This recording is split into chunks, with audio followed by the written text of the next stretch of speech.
बस इस video lecture में आप सीख जाएंगे कि कैसे आपको जर्नल एंट्रीज करनी है, सारी की सारी। इससे पहले कि हम लोग शुरुआत करें, उससे पहले हम जानेंगे अकाउंट्स की सबसे अच्छी बात क्या है। अकाउंट्स की सबसे अच्छी बात यह है कि हम कोई भी काम करते हैं, कुछ भी करते हैं, हम उसके नाम का अकाउंट बना देते हैं। जैसे आप स्क्रीन पर देख पा रहे हैं, जैसे कि आप गुड्स बेचते हैं, व्हेन गुड्स सोल्ड्स, तो आपको करना है सेल्स अकाउंट बना देना है। अगर आप गुड्स परचेज़ करते हैं तो आपको परचेज़ अकाउंट बना देना है। जब आप बिजनेस स्टार्ट कर रहे हो कैश या किसी भी चीज़ को लेकर के, तो आपको कैपिटल अकाउंट बना देना है। बिजनेस स्टार्ट करने को ही कैपिटल अकाउंट कहते हैं। बिजनेस स्टार्ट करने के लिए जो अमाउंट आप लेकर आते हो, ओनर खुद अमाउंट जो लेके आता है, उस अमाउंट को कैपिटल अकाउंट कहते हैं। भले ही ये कैश लेके आए या फर्नीचर या कुछ सामान लेके आए, किसी भी चीज़ से बिजनेस स्टार्ट कर रहा है, कार लेके आ रहा है, उससे स्टार्ट कर रहा है, तो भी ये इस कैपिटल अकाउंट के अंडर में आएगा। अब जैसे कैश चोरी हो गया, तो कैश चोरी हो गया तो आपको इसको बनाना है लॉस्ट बाय थेफ्ट अकाउंट। अगर आपका जिस चीज़ का बिजनेस है, जैसे आपकी चप्पल की दुकान है, अगर आप चप्पल खरीद के ला रहे हो तब आप परचेस अकाउंट करोगे। लेकिन अगर उस चप्पल के अलावा आप कुछ भी और ख़रीद के लेके आ रहे हो तो वो परचेस अकाउंट में नहीं आएगा। उसका हम पर्टिकुलर नाम लिखेंगे। जैसे कि अगर आप कार खरीद के ला रहे हो तो कार अकाउंट बनाओगे, फर्नीचर खरीद के ला रहे हो तो फर्नीचर अकाउंट बनाओगे, ठीक है। उसी तरीके से अगर किसी आदमी से हम पैसे उधार लेते हैं तो हम उस आदमी का नाम लिखते हैं कि लोन फ्रॉम रमेश, या जो भी नाम रहे उस आदमी का नाम लिखते हैं कि loan from this man account. इस तरीके से इतनी आसान चीज़ है कि आपको कोई भी काम हो, कोई भी ट्रांजैक्शन हो रहा हो किसी भी चीज़ का, तो उस चीज़ का अकाउंट बना देंगे। यह है सबसे अच्छी बात अकाउंट्स की। जैसे कि आप अगला पॉइंट देख सकते हो कि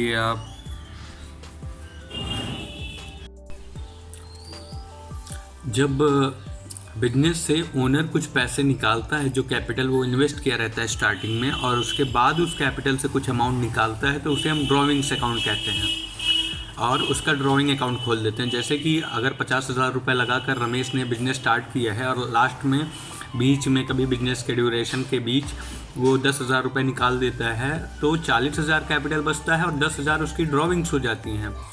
ठीक उसी तरीके से अगर आप किसी सेलर से कोई माल आप खरीदते हो क्रेडिट बेसिस पे, तो उस सेलर की कंपनी का नाम आपको लिखना है। जैसे आप रमेश एंड कंपनी से अगर माल खरीद रहे हो क्रेडिट बेसिस पे, तो आप लिखोगे रमेश एंड कंपनी अकाउंट। ठीक उसी तरीके से अगर आप कोई भी ट्रांजैक्शन जिसमें बैंक इन्वॉल्व है, तब आपको बैंक अकाउंट खोलना है। अगर जैसे आप चेक से पेमेंट कर रहे हो तो भी बैंक अकाउंट, अगर आप बैंक में पैसे जमा कर रहे हो तो भी बैंक अकाउंट, इंटरेस्ट मिल रहा है तो इंटरेस्ट रिसीव्ड और पेड अकाउंट। तो ये खास बात होती है हमारे अकाउंट्स की।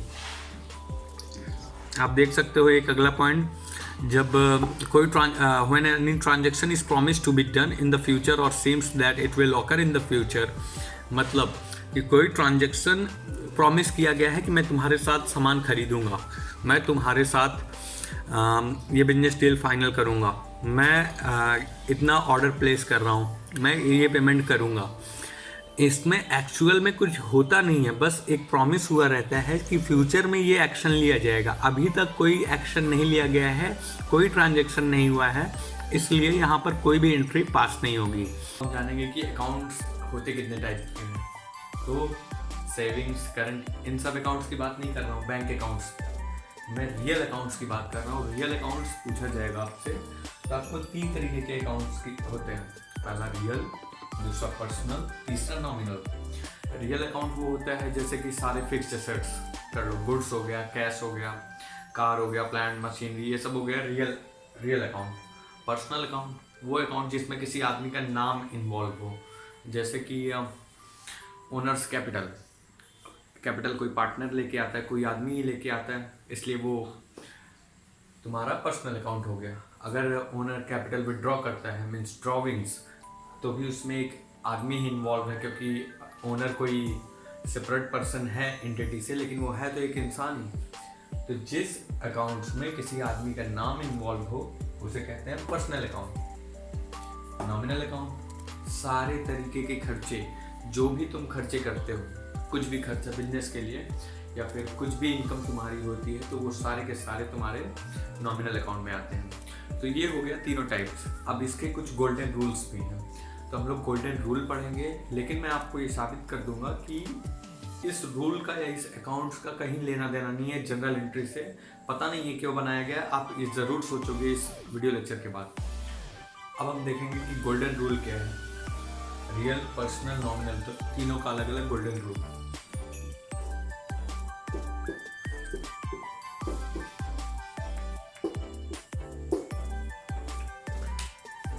हालांकि आपका सिलेबस बढ़ाने के लिए 3 अलग अलग अकाउंट्स का 3 अलग अलग रूल बनाया गया है, लेकिन सिर्फ एक रूल है जिस तीनों पे ये डिपेंड है। पहले में देखो क्या है, debit what comes in. Real account का रूल है गोल्डन रूल कि debit what comes in, credit what goes out. तो जो भी आ रहा है उसको डेबिट कर दो, जो जा रहा है उसको क्रेडिट कर दो, ठीक है। पर्सनल अकाउंट का क्या रूल है, debit the receiver, credit the giver. तो जो जिसको पैसा मिल रहा है, जो रिसीव कर रहा है, उसको डेबिट साइड में लिखना है, और जो दे रहा है, गिवर है जो, उसको क्रेडिट साइड में लिखना है। नॉमिनल अकाउंट का क्या रूल है, नॉमिनल अकाउंट का रूल है कि debit all expense and losses.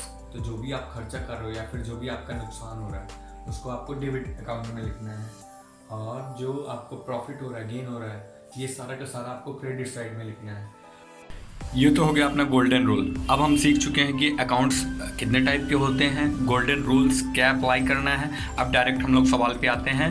आप ये सवाल को देखकर ही समझ जाओगे, आप ये सवाल आप जब करोगे तो आप समझ जाओगे कि आपको गोल्डन रूल या फिर टाइप्स ऑफ अकाउंट्स की ज़रूरत नहीं है। आपको सिर्फ ज़रूरत है इस कंसेप्ट की, इस सवाल को देखने की। इसके बाद आप खुद से सभी तरीके के सवाल कर पाओगे। तो अब हमारे सामने है जर्नल एंट्री का फॉर्मेट।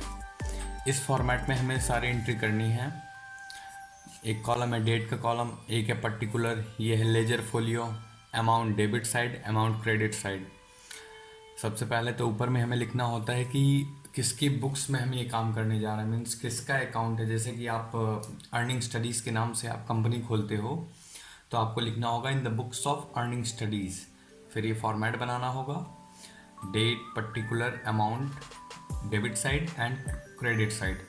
तो पहला क्वेश्चन हमारे सामने ये है कि journalize the following transactions on January 1st, 2017 Raka भाई started a business with a cash of ₹10,000 and a furniture of 5,000। मतलब कि राका भाई ने एक बिजनेस स्टार्ट किया। बिजनेस स्टार्ट करते वक्त जो अमाउंट आता है उसे हम कैपिटल कहते हैं। ये मैं पहले ही बता चुका हूँ आपको इंट्रोडक्शन टू अकाउंटिंग के वीडियो लेक्चर में। तो राका भाई ने लेके आया कैश 10,000 रुपीज़। तो हमें ये देखना है कि हमारे पास आ क्या रहा है। जो आएगा वो डेबिट करेंगे, जो जाएगा वो क्रेडिट करेंगे। तो भाई आ क्या क्या रहा है, 10,000 रुपीज़ कैश आ रहा है और फर्नीचर 5,000 रुपीज़ का आ रहा है। तो हम सिंपली यहाँ पे लिखेंगे 1 Jan 17, उसके बाद लिखेंगे cash account debit, furniture account debit,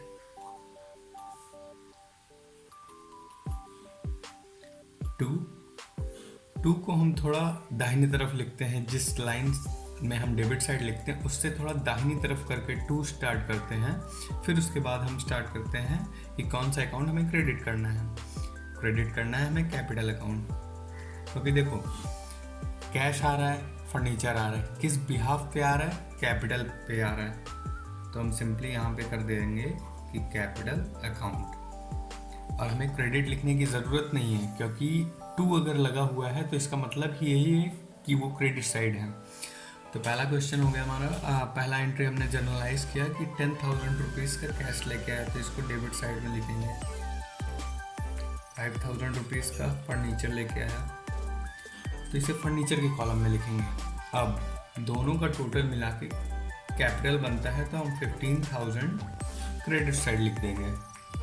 means राका भाई ने बिजनेस स्टार्ट किया, 10,000 रुपये कैश लाया, डेबिट साइड में लिखा, फर्नीचर लाया, डेबिट साइड में लिखा, क्या गया, कैपिटल गया। तो और इसके बाद हमें नरेशन लिखना होता है, जिससे नरेशन का मतलब ये भी होता है कि हम उसके बारे में थोड़ी सी इन्फॉर्मेशन लिख देते हैं कि अगर हमें अकाउंटिंग ट्रांजैक्शन से करेक्टली पता न चले कि पूरा ट्रांजैक्शन हुआ क्या है, तो इसके लिए हम नरेशन लिखते हैं। नरेशन में लिखना कुछ होता नहीं है, बस बीइंग लगा के क्या हुआ रहता है वो लिख दिया जाता है।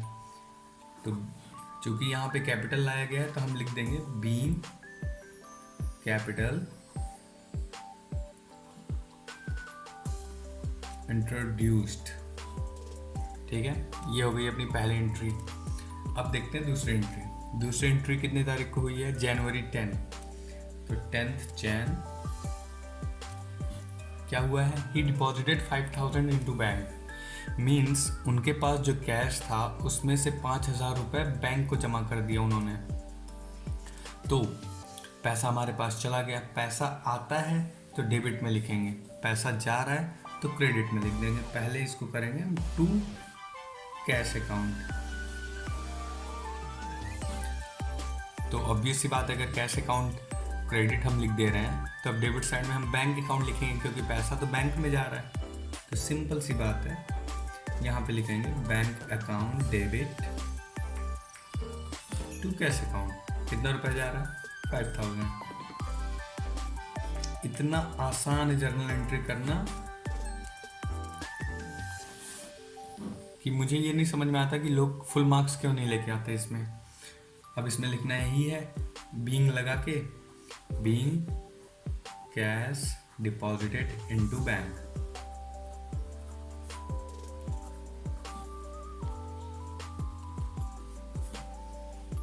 ये हो गई आपकी दूसरी एंट्री। अब देखते हैं तीसरी एंट्री क्या है। He purchased good from Bhalla worth ₹3000 on credit. Means ये भल्ला से 3000 रुपये का सामान उधार पे खरीद रहे हैं। अगर हम किसी से सामान उधार पे खरीदते हैं तो हम उसका नाम मेंशन करते हैं। इसलिए पहले तो हम देखेंगे हमारे पास आ क्या रहा है। हमारे पास गुड्स आ रहा है, तो अगर हम गुड्स खरीदते हैं तो उसे हम परचेज अकाउंट में लिखते हैं।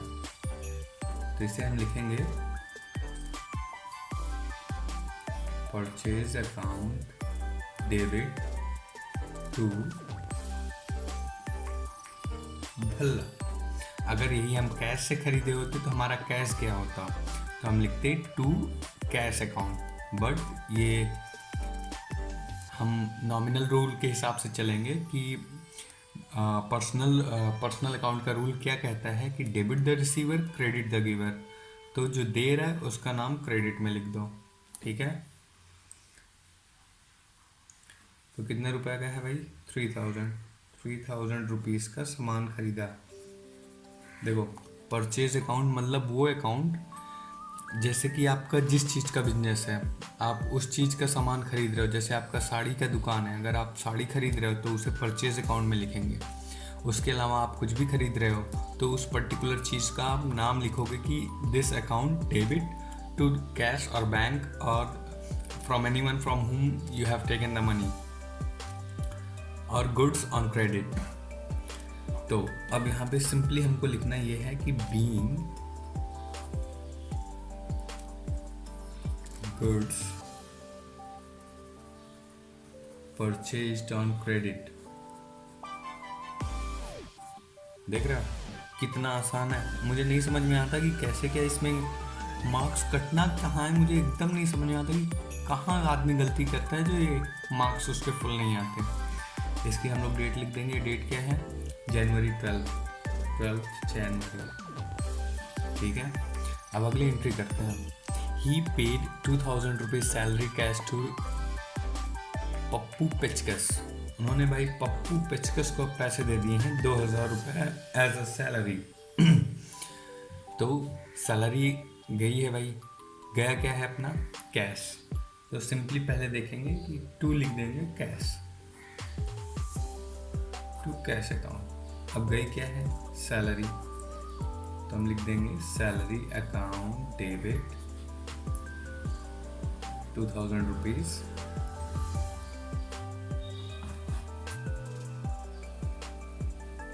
डेबिट में वही अमाउंट, क्रेडिट में वही अमाउंट। अब इसकी हम लोग नरेशन लिख देंगे बीइंग लगा के वही जो हुआ है। बीइंग सैलरी पेड, क्या हुई है? सैलरी पेड हुई है। Being salary paid to Pappu. ठीक है, ये कितनी तारीख को हुआ था भाई? ये हुआ था 15 जनवरी को, तो यहाँ पे हम लिख देंगे 15 जैन। अब अगला transaction, he received 150 as interest. तो अब इनको 150 रुपये का इंटरेस्ट मिल रहा है, तो अब इंटरेस्ट रिसीव्ड अकाउंट हम लोग लगा देंगे। ठीक है, तारीख है 20 जनवरी। आया क्या? पैसा। पैसा कहाँ आया?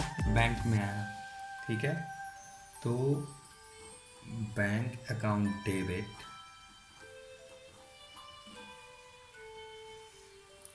To interest received account. कितने रुपए हैं भाई? 150 लिख क्या देंगे? Being interest received. बस अब एक लास्ट ट्रांजेक्शन अपना बचा है, जो कि हुआ है 28 जनवरी को। तो यहाँ पे सिंपली डेट लिखेंगे, डेट के कॉलम में।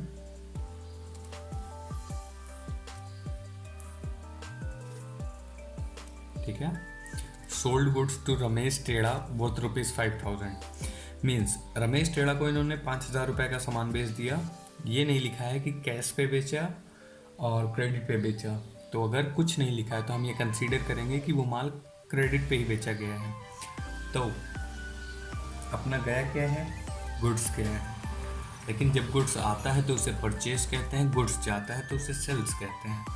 तो सिंपली हम यहाँ पे लिख देंगे टू सेल्स अकाउंट। अब डेबिट में सिंपली उसका नाम लिख देंगे। अगर कैश पे माल बेचा गया होता है तो कैश अकाउंट लिख देते हैं, लेकिन रमेश को बेचा गया है, क्रेडिट पे बेचा गया है, तो उसका नाम आएगा, इसलिए Ramesh Tedha account debit 5000 rupees. यही अमाउंट लिखेंगे दोनों side. Being goods sold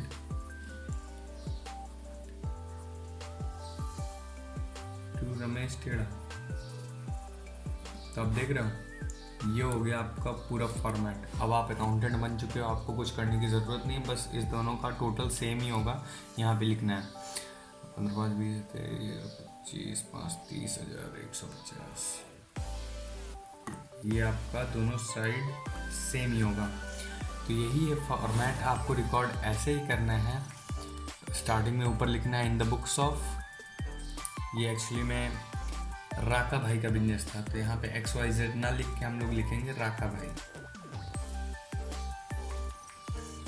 date लिखना है, पर्टिकुलर लिखना है, LF लिखना है। LF means laser folio. अभी इसका इसका क्या काम है इसमें? यहाँ पे तो कोई काम नहीं है, लेकिन इसका काम तब है जब आप लेज़र फोलियो बनाओगे।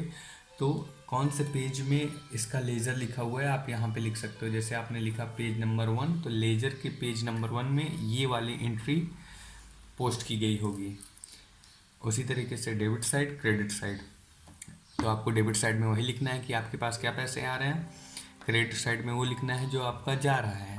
तो जैसे कि कैपिटल आया कैश के रूप में, फर्नीचर के रूप में, तो इसको डेबिट किया, कैपिटल अकाउंट को क्रेडिट किया।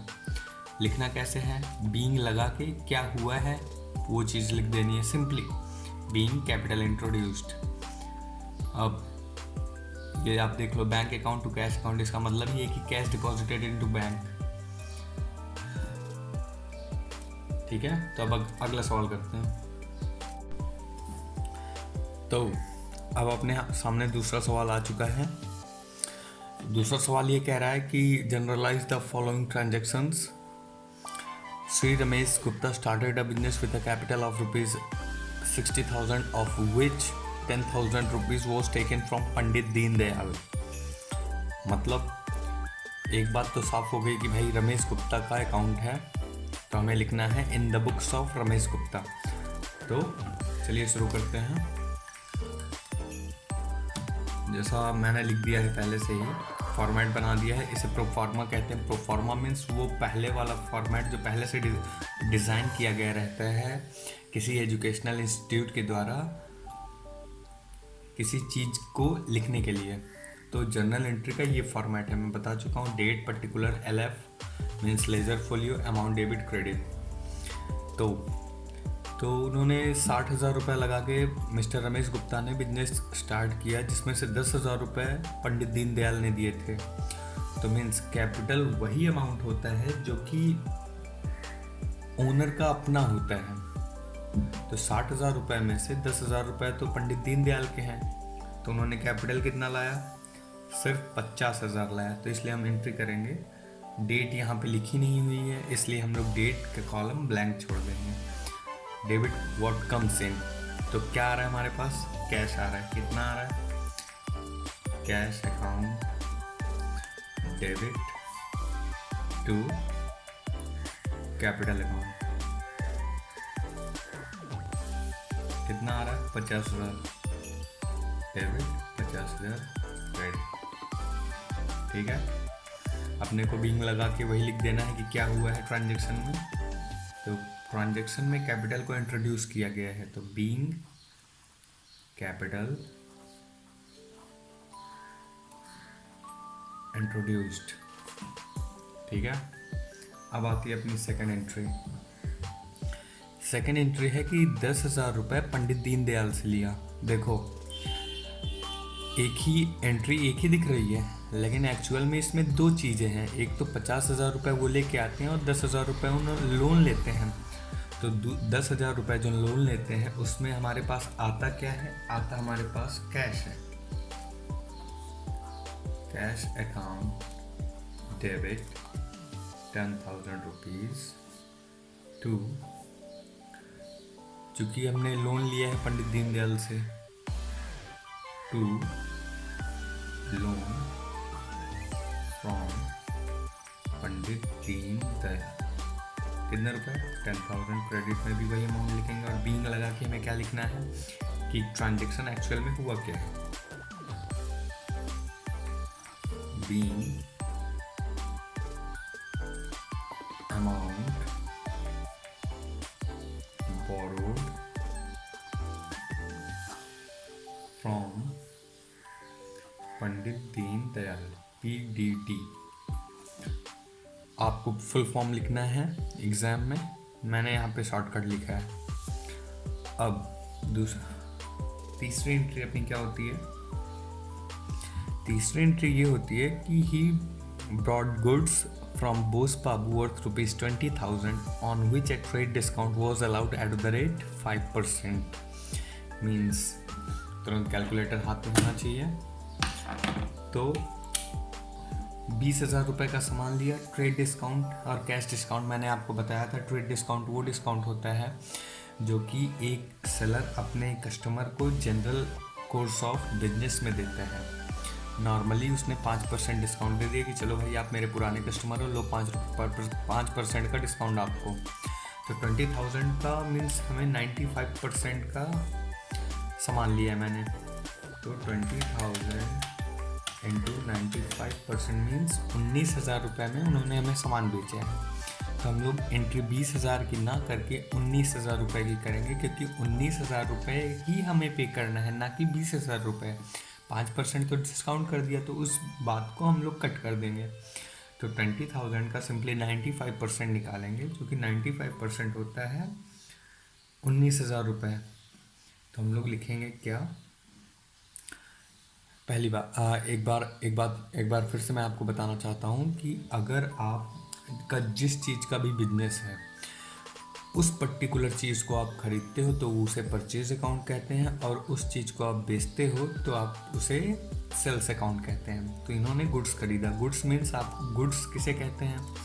गुड्स वही कहते हैं जिस चीज़ का आप नॉर्मल बिजनेस करते हैं। जैसे आपकी साड़ी की दुकान है या फिर आपका राशन की दुकान है, तो अगर आप राशन खरीद रहे हो तो वो राशन आपका गुड्स है। राशन आप बेच रहे हो तो वो आपका है तो गुड्स ही, लेकिन उसे सेल्स लिखा जाएगा, सेल्स अकाउंट के अंडर में लिखा जाएगा। उसी तरीके से हम इसको एंट्री को जर्नलाइज करेंगे कि 19,000 रुपये का उन्होंने गुड्स खरीदा। तो हमारे पास क्या है? गुड्स यानी परचेज अकाउंट डेबिट टू यहाँ पे लिखा नहीं गया है कि कैश पे लिया गया है कि क्रेडिट पे लिया गया है, तो हम कंसीडर करेंगे कि ये क्रेडिट पे लिया गया है।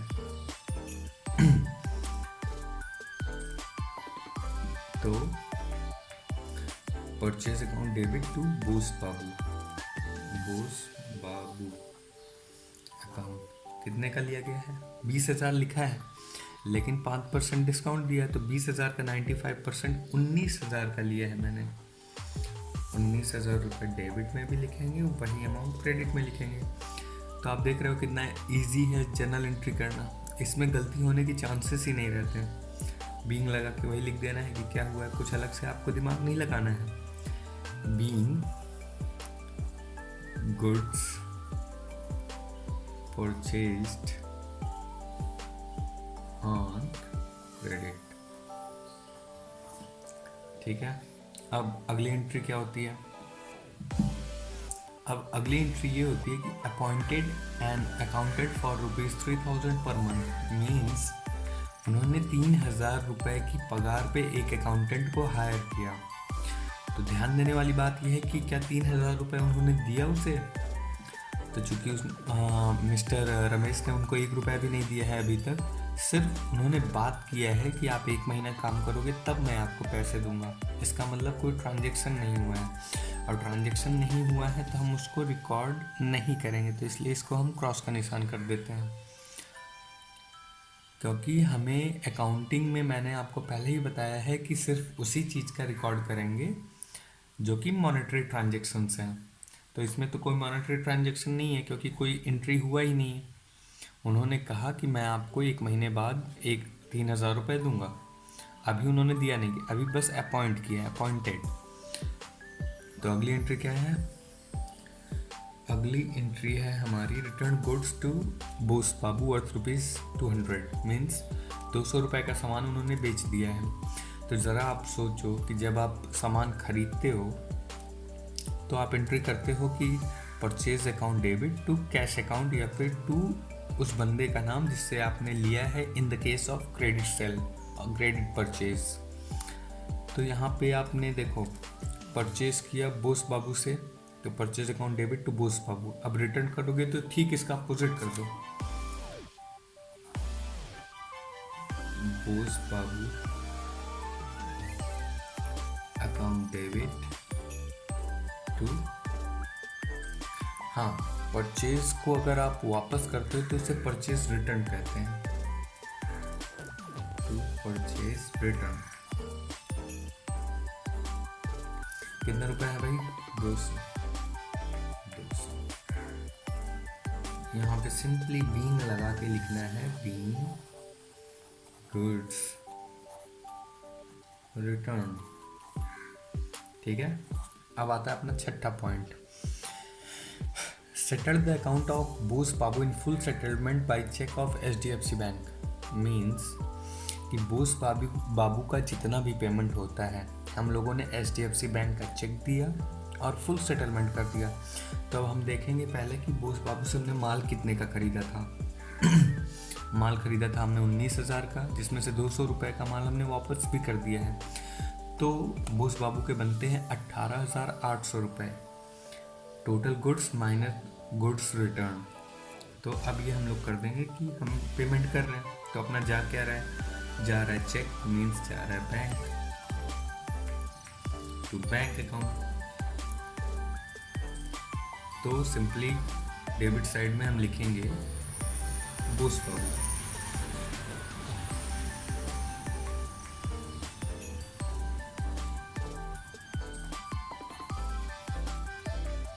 कितने रुपए? 18,800 रुपये। कैसे? क्योंकि माल हमने 19,000 का खरीदा था, 200 रुपये का सामान हमने वापस कर दिया, तो अब हमारे पास देने के लिए सिर्फ 18,800 रुपये बचते हैं।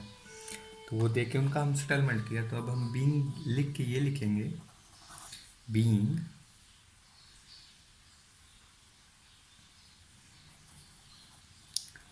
Bose babus account settled fully. कितना इजी है ना। अब हम अगले पेज में जा रहे हैं, तो इससे पहले हम यहाँ पे टोटल लिख लेंगे। टोटल करेंगे 50, 60, 70, 80,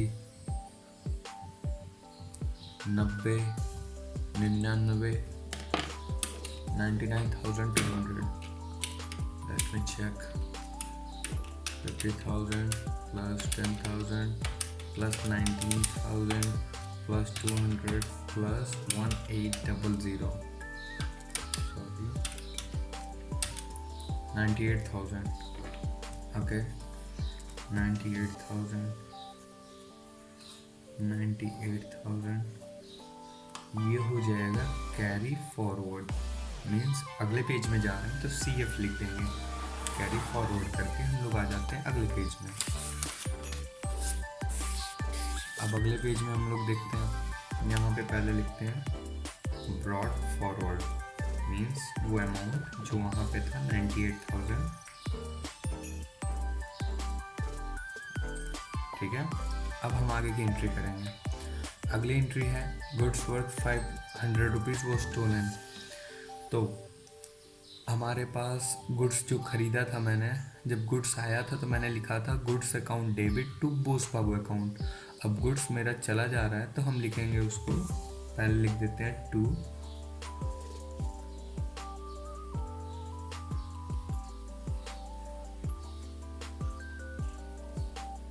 गुड्स अकाउंट, या फिर इसको हम लोग परचेज कहते हैं, टू परचेज अकाउंट। डेबिट में क्या लिखेंगे? डेबिट में लिखेंगे goods lost by theft account debit to purchase account. कितने रुपए का सामान चोरी हुआ भाई? 500 रुपीज़ का सामान चोरी हुआ। नरेशन कैसे लिखना है? बीइंग लगा के क्या हुआ है वही लिख देना है, बीइंग गुड्स वर स्टोलन, ठीक है। ये तो हो गई अपनी 6th एंट्री। अब आते हैं 7th एंट्री पे। 7th एंट्री कह रहा है कि cash sales for the day is ₹5,000। तो मीन्स पैसा आया है, सामान गया है, तो जो आया है उसको लिखेंगे डेबिट साइड में, कैश अकाउंट डेबिट टू, गया क्या है? गुड्स। गुड्स जब आता है तो परचेज कहते हैं, जाता है तो सेल्स कहते हैं, टू सेल्स अकाउंट। कितने रुपए का सामान? 5,000 का सामान।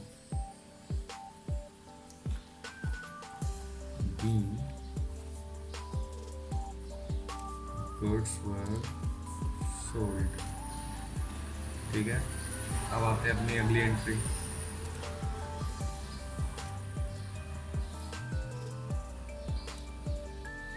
अगली एंट्री क्या है? Donated cheque of 1,000 to baby care trust on his behalf. Means उन्होंने अपने पर्सनल नाम से बेबी केयर ट्रस्ट में 1,000 रुपये डोनेट किए हैं। तो 1,000 रुपये बेबी ट्रस्ट में उन्होंने दिए हैं अपनी तरफ से, तो ये उनकी ड्राइंग हो जाएगी, ना कि डोनेशन उस कंपनी का। उन्होंने पर्सनली ये दिया है तो ये एक तरीके की ड्राइंग होगी। अपने पास जा क्या रहा है?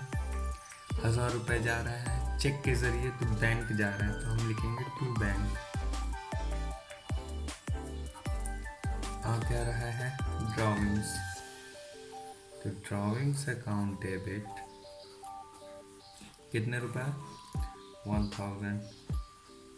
तो 1,000 रुपीज़ यहाँ पे लिख दिया जाएगा इस तरीके से। नरेशन बस वही जो हुआ है, बीइंग लगा के, being 1,000 rupees donated on owners behalf, ठीक है। अब अपने करेंगे अगली एंट्री। अगली एंट्री है placed an order worth ₹50,000 to Bharat and company. Means Bharat and company से 50,000 रुपये का सामान उन्होंने ऑर्डर किया। तो अब देखने वाली बात यह है कि क्या उन्होंने पेमेंट किया? जी नहीं, उन्होंने पेमेंट नहीं किया, क्योंकि ऑर्डर प्लेस किया है, ना पैसा दिया है, ना पैसा लिया है, ना ही सामान लिया है अभी तक। खाली बात हुई है कि 50,000 रुपये का सामान आपको मुझे देना है, तो यहाँ पे कोई ट्रांजैक्शन नहीं हुआ है, खाली वो बात हुई है ठीक अकाउंटेंट को अपॉइंट करने वाली बात और ये सामान ऑर्डर प्लेस करने वाली बात दोनों सेम है, क्योंकि एक्चुअल ट्रांजैक्शन यहाँ पे हुआ नहीं है। तो इसलिए हम लोग इसको इग्नोर कर देंगे और अगले एंट्री की तरफ बढ़ेंगे। अगली एंट्री है borrowed from Anil and amount of 150 and the same was stolen from cash book. इसमें 2 एंट्री हैं। इसमें 2 एंट्री कैसे हैं? पहला तो उन्होंने 150 रुपये उधार लिया अनिल से, तो अनिल से जब हम पैसे उधार लेंगे तो पैसे क्या आएगा हमारे पास कैश। तो कैश अकाउंट को हम डेबिट कर देंगे। कौन दे रहा है? अनिल दे रहा है टू अनिल अकाउंट। कितने दे रहा है? 150 बीन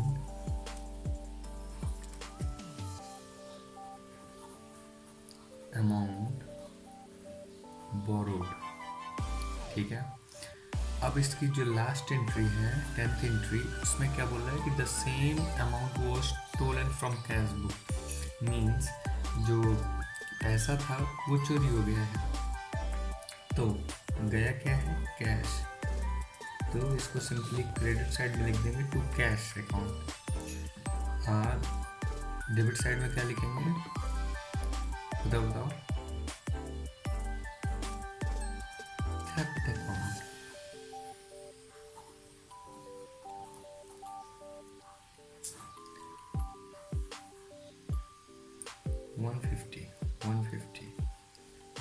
तो यहाँ पे अपनी एंट्री खत्म होती है।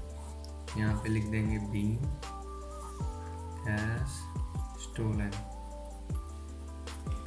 अब टोटल करते हैं। टोटल करने के लिए हमें कैलकुलेटर चाहिए। 5 1 6,300 6,800 6,800 जोड़ते हैं अगर 98,000 में, तो 1,04,800 कर लेते हैं। भाई कितनी बार गलतियाँ हो जाती हैं। एक तो मेरा ये इतना महंगा कैलकुलेटर काम नहीं कर रहा, काम किया 40 का है। ठीक है, 98,000 plus 500 plus 5,000 plus 1,000 plus 150 plus 150। जी हाँ, मेरी कैलकुलेशन इस बार बिल्कुल सही थी। तो आप देख रहे हो कितनी आसानी से जर्नल एंट्री करना है। ये 12 नंबर का सवाल है जिसको करने में आपको 10 मिनट भी नहीं लगेंगे। करना यही है कि फॉर्मेट पहले बना देना है, date, particular, LF, amount, debit, credit, फिर उसके बाद जैसे जो बोला जा रहा है वैसे ही हमें करना है। यहाँ पर ख़त्म होती है हमारी जर्नल एंट्री। डिस्क्रिप्शन में मैंने 2-3 सवाल और दिए हुए हैं, आप उन सवाल को कीजिए और कोई भी दिक्कत आए तो कमेंट सेक्शन में मुझे लिखकर बताइए, जिससे कि मैं आपको रिप्लाई कर सकूं उसके सही जवाब के साथ।